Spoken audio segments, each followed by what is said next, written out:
Hey everyone, welcome to Be Authentic or Get the Fuck Out. I'm your host, Eric Oberembt. This is the podcast where the only requirement to be a guest is that you are being authentic to who you are. If you're not, I'll shut it down and I'll ask you to leave. Remember, be authentic or get the fuck out. Hey everybody, Eric Oberembt here with as your host of Be Authentic or Get the Fuck Out.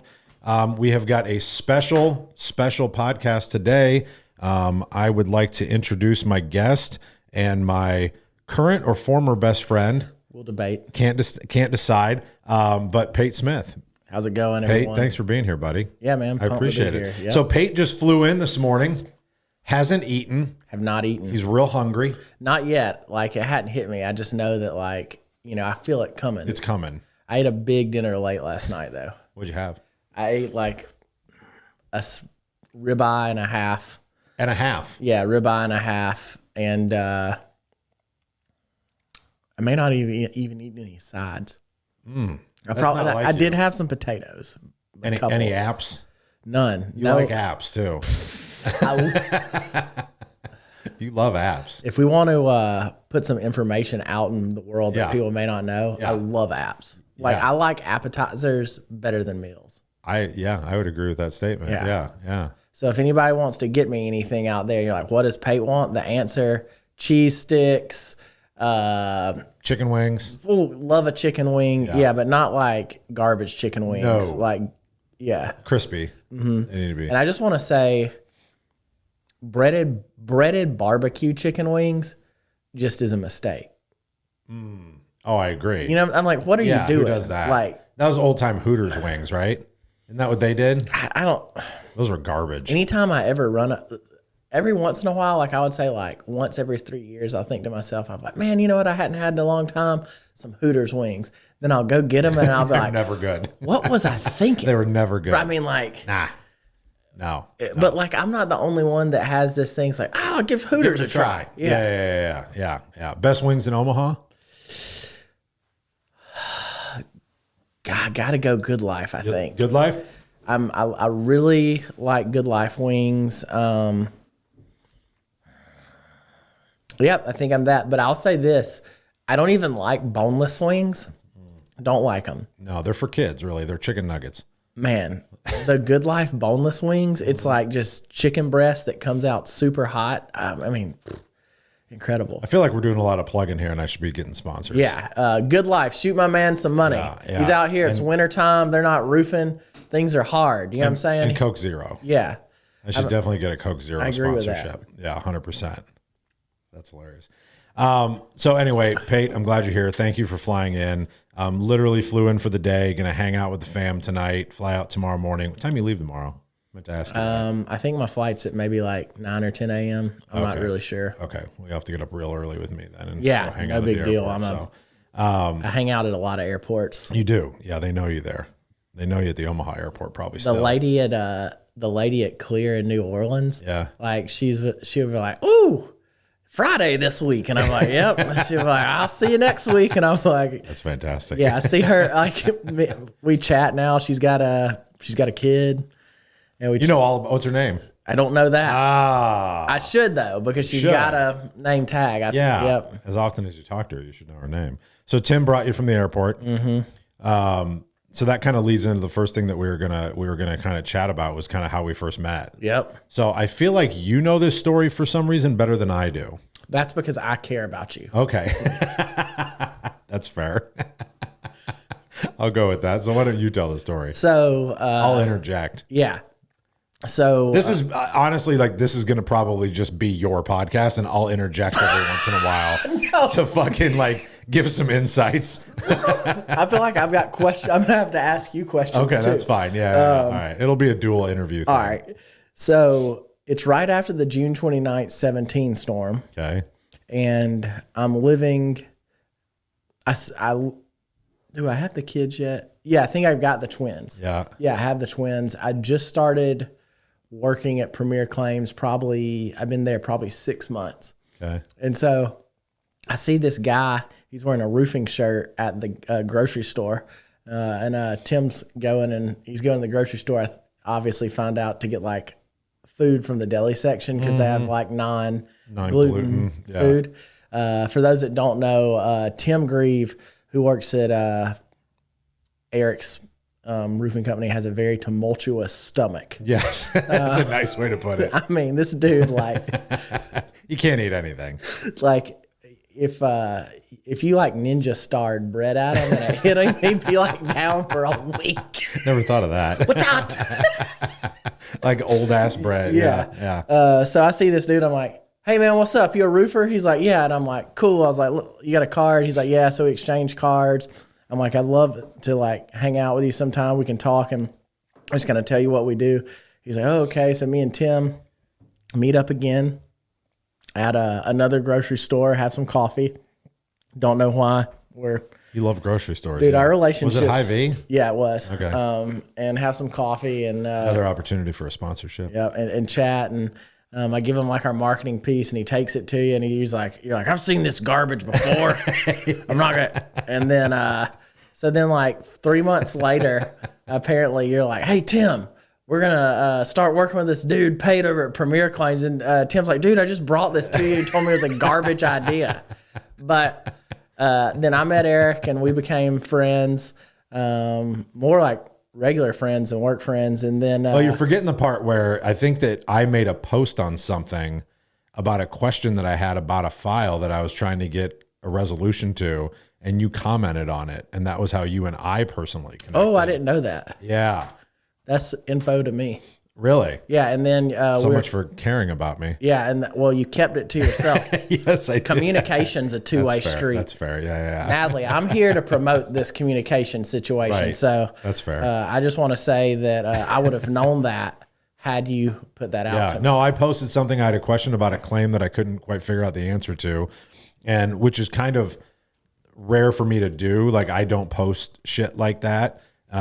And for whatever reason, you responded to it, and then you hit me up in a private message, and then that was how we connected to get to that point to where we were actually going to have a meeting and possibly work together. But anyway, and then you go on. Yeah, and then because of Tim Grieve, really, it's shaped the entire roofing industry because now you know Paul Reed, and you guys have. So really, Roofers in Recovery is a lot because of Tim.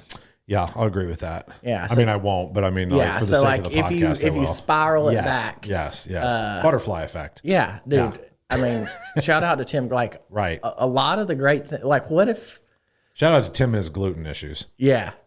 Yep. If I'll tell you this, like, dude, how can they? I mean, you know, like I don't know what side of the street you stand on the whole like vaccine situation out there world. Ooh, do we want to get into that? No, all I'm saying is like, if they haven't figured out a way for Tim not to eat bread and it take him out for a week, right? I just don't know if I trust these vaccines off the rip. You know what I'm saying? That's fair. That's fair. I mean, you got dudes like Tim running around sniff a piece of sourdough down for a couple weeks. Yeah, why can't we figure that out? Why can't Tim eat bread? But they've got the magic solution to something that supposedly kills everyone. Bill Gates, where the fuck you at with that, son? Right. There's so many people. I mean, that are shitting blood because of bread. Yeah. And like, not just that, but like it's like a spatula touches it, gluten on it, and then it comes over, and Tim's out. You know, he's like, oh, it must have had some out for a week. Gluten sprinkled. Some glutens, yeah. Had some glutens on it. I knew that this was going to have no substance whatsoever. This is going to be a no substance podcast. There will definitely, it'll come. Okay, all right. God, but yeah, that's I guess that's how we met, and now you know, Paul Reed has taken my place, and which is cool because I felt like you didn't want to hang out with young people anyway, like me. You want to help elderly. I like to help them cross the street, bring in their groceries and shit. Yeah. I mean, you and my dad get along, and you and Paul get along. I mean, and they're similar. They're both like way in age, you know. Way in age, yeah. Paul's got 5 years on me. But how many grandchildren and great grandchildren does Paul have? Oh, like 97. Yeah. I mean, that's. But when you start having kids when you're 12. Yeah, it's like Moses. Right. Yeah. I don't really know what that means, but yeah. Anyway. He does have a lot of grandkids. I always forget about that. that does automatically age you, even if you're in your early 40s, if you're that guy. I was just thinking the other day, like, I could have grandkids in like 20 years. Right. That's nuts. Right. I could be easily dead in 20 years, though, too. So, yeah. I count on that. Yeah, 100%. I'm not. I count like maybe like 6-7 good years with you. Yes. Yeah, 100%. 100%. Really? I got to get a lot of shit done here in about 5 years. Yeah. Then after that, because I'm going to run out of time for sure. Yeah, 1,000%.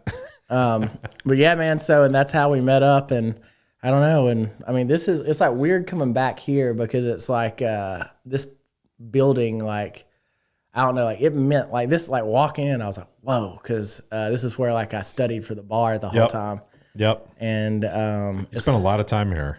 Yeah. Slept here one night. Yeah.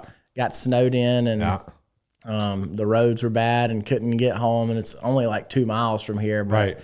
I was just like, you know what? Gonna be up there at 6 a.m. I don't think you could get out of the parking lot.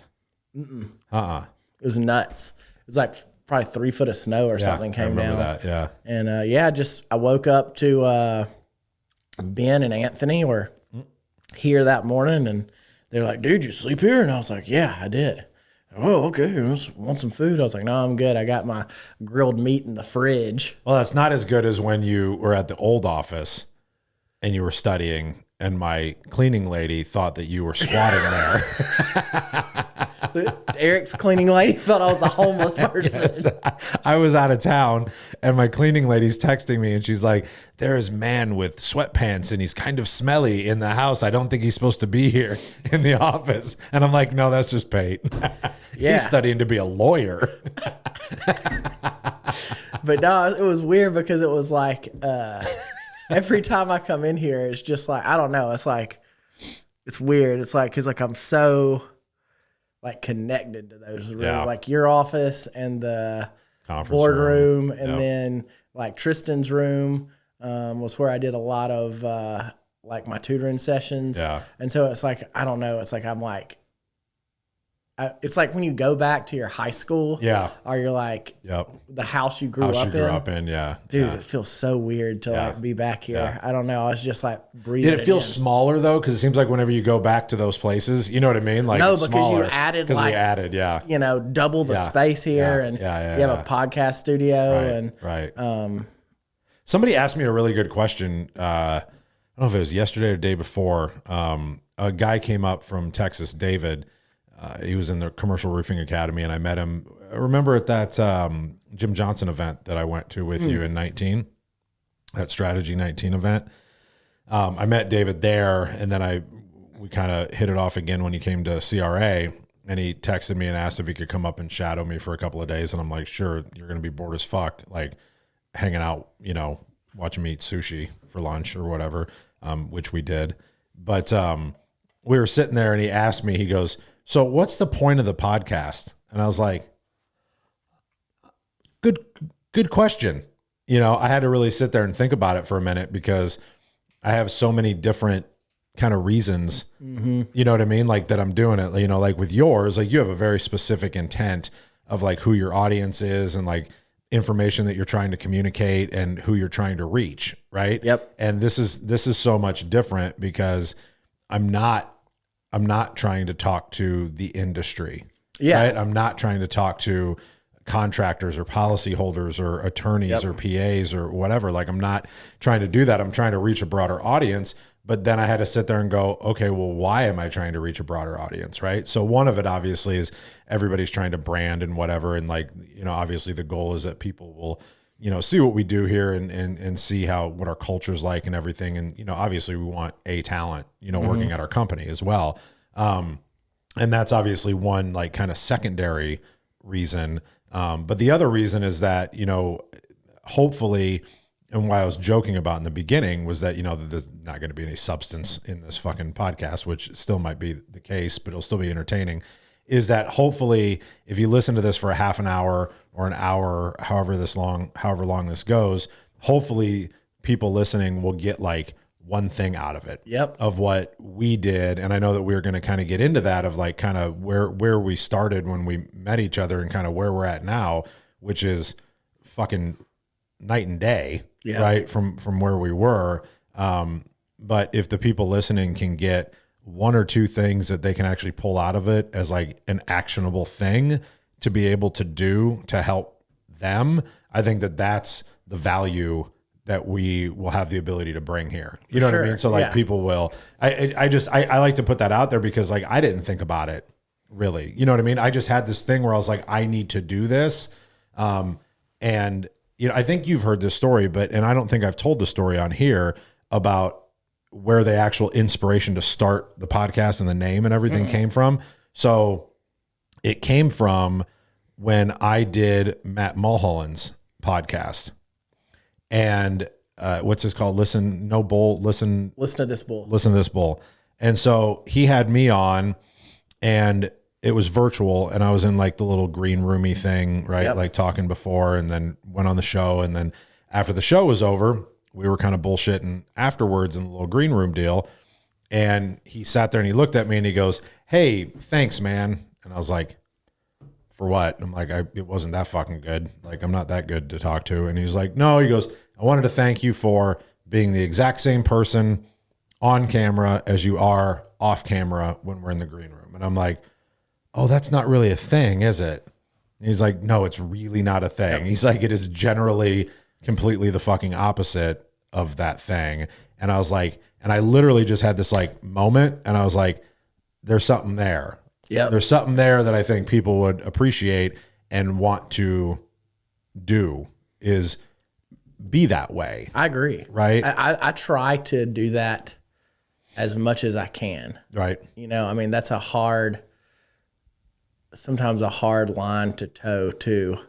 And so I've actually gotten comments from other industry people like, that I need to hold myself like out, I guess, like at a higher level, which I mean, I'm like, nah, I mean, I don't know. I mean, I don't think I'm all that in a bag of chips, or anything, which is a great reference. Wow. Yeah. All that. Wow, talk about Paul being old. Oh my God. MK's going to love that. Is it better than sliced bread too? Oh you fucking asshole. The bee's knees. But yeah, I'm not a 23 skidoo or anything. Wow, this could go on for an hour. Oh my God, people are gonna hate us. Yep. But yeah, I don't know. I do think it's weird that a lot of people are very different, and are like so calculated when they speak, and that's something that I've had to work on, is to be more calculated when I speak. Right.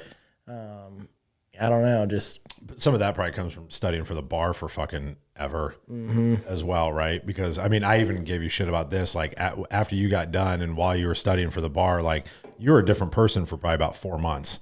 Dude. Like you were calculating everything you said to me, and I'm like, fuck you. Could you just talk to me? Dude, like I literally like, no lie. Like there was a moment in time where I was like, okay, no matter what, this has to get done. Like you're not a person. You don't matter.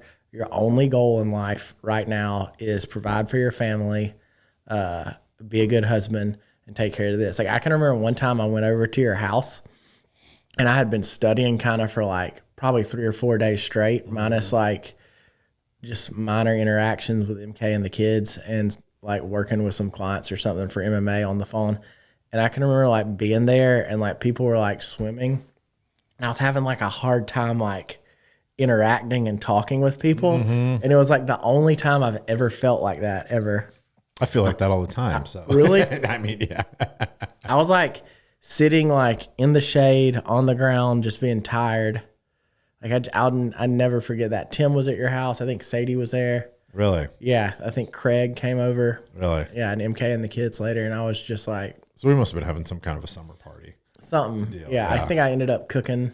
Probably. And yeah. That was your quiet space. Dude, I mean, has the food situation as far as grilled delights? I mean, I'm hungry a lot more often. At the Oberembt residence, has it like suffered at all with me? Yeah, for sure. Man. Like when people come over for the first time, I'm like, and that's Pate's grill. That's Pate's grill that he used to use all the time. And now every once in a while, Natalie throws fish on it. Every once in a while, Natalie will throw like pre-pattied hamburgers. Yes. On and brats, as apps. Or apps, as you like to call them, yeah. She does though. Like she does like 90% of the cooking, and she uses the grill.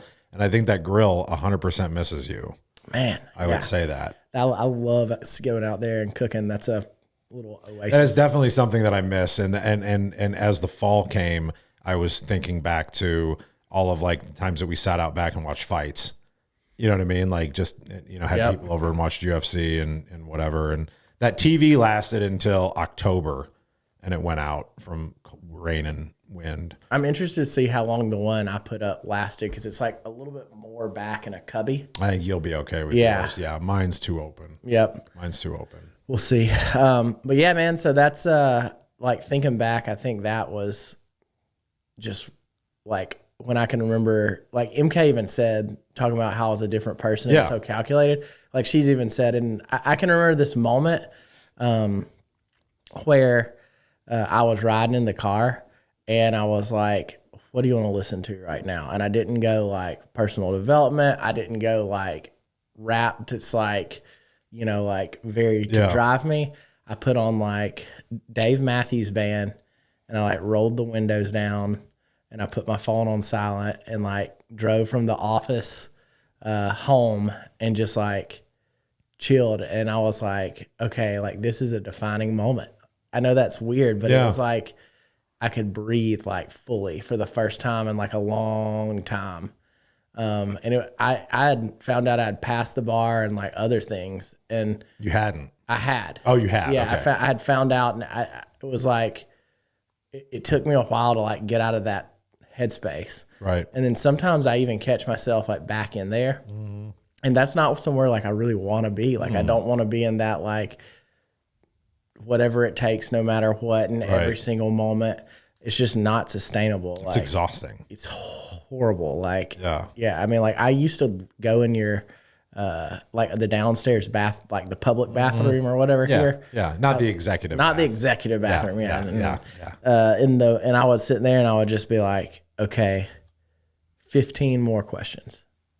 And I would go do 15 more questions. And I'd be like, okay, we can put it down. And I'd be like, we can put it down, but we don't have to. And I would just stay in that like mindset of like, go, go, go, go, go. Yeah. But yeah, I mean, there's a lot of really. But now you get to take, not that you get to take a break, but like you get to step back a little bit and enjoy what you've accomplished. And I think I think sometimes that's what people miss, is especially like people in our industry that see all the bullshit online, right? And they see like these big fucking, and this is just like on sales guys, like they see their big checks and their fucking $100 bills and their, you know what I mean? Like all the bullshit and all the flash, and they think it's a fucking rap video, right? And they think that it just comes like, it's like get a storm and like, I'm going to be rich and I'm going to be set up forever. And nobody wants to actually put in the time, where I think that maybe that's part of the reason that we related so well, is because like we both had to put in the time, right? I mean, I put in a ton of time learning this business prior.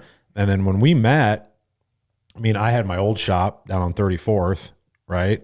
And had like 3-4 people working for me at the time, maybe. And now I've got like 17 or something like that, which isn't a ton, but it's a lot. You know what I mean? Like it's enough. I don't fucking want any more. I was thinking about this other day, like when I don't remember which pot, I think it's the Phil Sanov one, where you're talking about when you used to look for the value you could get from people. And then I think back now, and like you're just so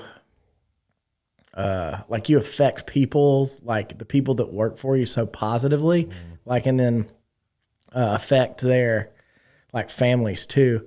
And like I just think like when I look at like roofers in recovery, right? And I'm not trying to make this a whole entire cult cast. Right. But I'm okay with it though. Like that's why I like you doing the roofers in recovery thing, is because like I see the value that you bring to people here, and I think there's a great opportunity for you to bring the value, to other people. And I think I kind of talked about that a little bit in that podcast, where I was like, I got to have a taste of that on a micro level, within my circle of influence, here, and had kind of that revelation of, what would it be like to be able to do the same thing on a larger macro scale, you know, and who fucking knows if that'll ever even happen. But if we keep putting this out there and, you know, 4 people get some help, you know, or whatever, then it was all worth it. I mean, if one. Correct. I mean, I like reaching. You know, if you shoot for the moon, sometimes you miss and hit the stars. Oh, man, that's a good one. Yeah, I'm gonna write came that. Came up with that. That's a Pate Smith Moon quote. equals stars. Got it. All right. All right. Perfect. But yeah, man. So what else has been popping off with the old D&M? Because I know, I mean, this is pretty elaborate situation. It is. Out here. Yeah, we got a lot going on. I mean, you know, commercial's been doing well, and Arizona office. Office-ish. Yep. Gotcha. Yep. We're kind of running a sales org down in Arizona. And so that's exciting. We've got 3 or 4 guys down there slinging some deals. It's been really exciting getting to do the Commercial Roofing Academy stuff. I never knew how much, I guess, energy you'd call it, by getting the ability to kind of like help and teach a little bit. And I never saw that in myself as something that I would like to do. Especially like if you listen to one of the first couple of podcasts, and I talked about how I always had a real hang up with teachers and lawyers, right? Lawyers and doctors. Oh, the first one I talked about teachers. Gotcha. Yeah, first one I did. Yeah, you're right. Lawyers and doctors, because I told the doctor story. Yeah, that's right. But I think in the first podcast, or maybe the second one, I talked about my teacher deal, because when I quit school, I would get into so many arguments with teachers and professors, because I was like, quit reading me that fucking book. Like, you're not out there doing what we're actually doing. And I'd get so angry. And I think, and I still have that same complex with teachers as well now. And then I have to feel like I got to show them that I made it. Ah, I do remember that. Yeah. Right. Like, I got to show them that I made it. Like, despite you and your bad information, I still figured it out, which is ignorant and stupid, you know, thing to say, but it was kind of my catalyst or whatever that pushed me. And it was similar to my recovery story too, though, right? When I got out of rehab, my counselor told my mom, I think it was, that she would be surprised if I made it. And she'd be surprised if I made it back in a year to come get my cup or whatever. You get a cup when you come back after a year, right? And my mom told me that, and she was like, yeah, Deb said that she's pretty sure you're not going to make it. And I literally made that first year my mission just to spite her, that I'll fuck you. I'll do it by the skin of my teeth if I have to, but I'll get through that first year, you know? And I did, obviously, and probably not in the healthiest way, you know, how I got through it, just by gritting my teeth or whatever, but it got me the opportunity to get to a better place to where I wanted to accept, you know what I mean? Like what I was going to do and how I was going to live my life. When you like look at your life, and I mean, like, even since I've known you, I mean, you went from a person that, you know, I would say didn't put yourself out there a ton to now. I mean, it's like almost remarkable to me, like how you've elevated and done so in a positive manner. I think part of it is because I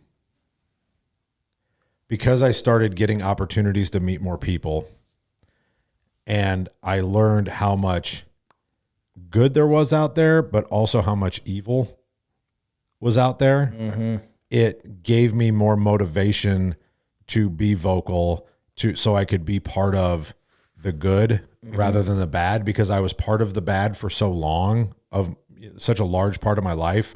I only influenced people in a negative manner with the way that I lived, and you know what I mean?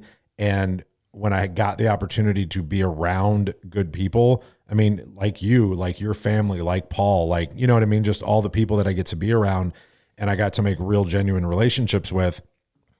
And then I was also, though, in the same circles with the garbage folk as well. It made me realize how easily you can be influenced in our industry, just because that's what's in the front of my head, right? That I'm looking at as far as industry wise goes. But it made it it made it so apparent that like you had to figure out kind of which side of the fence you were going to be on, right? You couldn't just float and be Switzerland all the time. So I feel like I tried to be Switzerland, and I now feel like I'm more, like I feel like I'm now less Switzerland than I've ever been, and I don't know why. I feel like I was just. Why do you think that?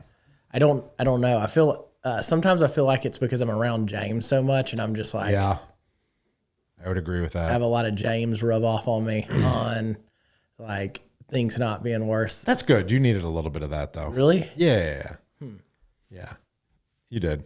I would agree with that. Because I would try to get that over to you, but like I wasn't the influencer for you. You know what I mean? I was just some fucking guy that owns a roofing company. That's not true.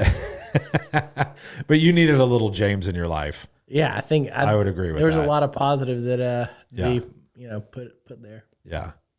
Why do you think you were Switzerland before? Because I was just like, this will be great. Because you wanted everybody to be your client? No, maybe, but also because I was like, we can all get along. Right. This is not, and then I didn't see the like depth and calculatedness of some people. Yep. And how like they just wanted, instead of seeing everybody succeed, they just want them to succeed. Right. And everybody else get torn down. Oh, I like that. Yeah. There's a lot of that. Yeah. Yeah. People forget how big the fucking pie actually is. Yeah. Right? And I mean, dude, I'm driven. Like, I want to like win. Like, there's no 100%. Like, I want, like, I like deep down inside, like, I want to figure out a way where like I produce so much and do so much at MMA. Like somehow it comes at the end of the year and James and Zach are like, whoa, dude, we've had to pay you 4 times as much as us, which mathematically that shouldn't like ever happen. But like, I want to win everything. Like, right. I don't know. Like I want, even in situations now less than before, like now I feel like I'm in this area where like I really want to help and grow people too. Mm-hmm. But like whenever, like I want to be the first person to do specific things that have never been done in our industry. Right. And when I see some people moving towards that, I'm like, all right, I got to stay goal oriented, stay goal oriented. But the difference is that these other people that we might be talking about are going to go figure out how they can step on that other person's dick to fuck them up so they trip and don't get to that goal that you're trying to accomplish, where you're going to just work harder and do it the right way, and you're going to accomplish it because of that, not despite that. Right. Yeah. Yep. I mean, I think that's the difference. And I think that's a very clear difference that people need to understand. You know what I mean? Mm-hmm. That you don't have to shit on somebody else to get your goals. Mm-hmm. You know what I mean? 100%. You don't have to. You don't have to like them. You know what I mean? And you don't necessarily have to work together, but you have to. I'll give you a good example. Yeah, is like I was talking to like a close friend / I don't know, like person that I respect a lot, and he was like, I can't. Pate will never say names. By the way, Pate will never say names. Besides Paul Reed. Yeah, except Paul Reed, but he will never say names. He'll be like, I was talking to this one guy this one time at this one place. Like, yeah, nothing's on record. Okay. Correct. He was like, I cannot stand them. But I saw, they got this verdict, and I was like, man, good for those guys. And I was like, I felt the same way, and it's like, why would I not want them to succeed? Right. Like I say this all the time too, is like, I wish there were people that were like more creative in my position in other law firms. So like I had like, things I could like learn from, like I wish there was a lot of people being creative. Like I feel like the reason I haven't put out more clothes is just because everybody's like, let me get the drip hoodie. Let me get the drip hoodie. And like, I love the drip hoodie and I love like the drip tank tops and everything else that we put out. But like, I've got like other stuff that I want to do, but I'm like, why am I even going to want to do it? Cause I'm not going to get like any different benefit than I can just leave the drip hoodie. And then I leave these 3, right. For. Speaking of clothes, I was looking at a picture of you today. Yeah. You need to size down your clothes. You're looking, was that my New Orleans one? Probably. Yeah. Okay. So I have. Like none of your fucking clothes fit you anymore. Yes, they do. No, they don't. So, like your fucking sleeves go down to your elbows like your Tiger Woods in 1992. Okay. So I have smaller shirts for if I'm not going to do inspections. But when I do inspections, I like larger shirts because I want to be able to tuck the shirt all the way in. And then when I lean over on the roof or wherever I'm at, my butt crack doesn't hang out. And so like literally I have like large MMA shirts and extra large MMA shirts. And I'll wear a large MMA shirt if I'm just doing a normal everyday meeting. But if I have to go do like a field meeting and there's a potential that like I could have my butt crack in the adjuster's face, I feel like that's disrespectful. So I wear the larger shirt size so he doesn't get that. That's from when I was a PA.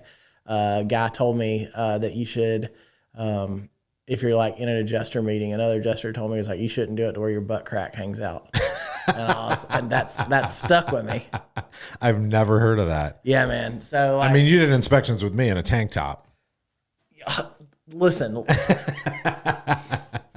I've still got the picture in company cam. So shout out to Gogan. Yeah. So the reason that happened was because I was at the gym and I felt comfortable. Yes. And I was like, you know what? Let's get this roof checked out. Yeah. I was in the college dropout.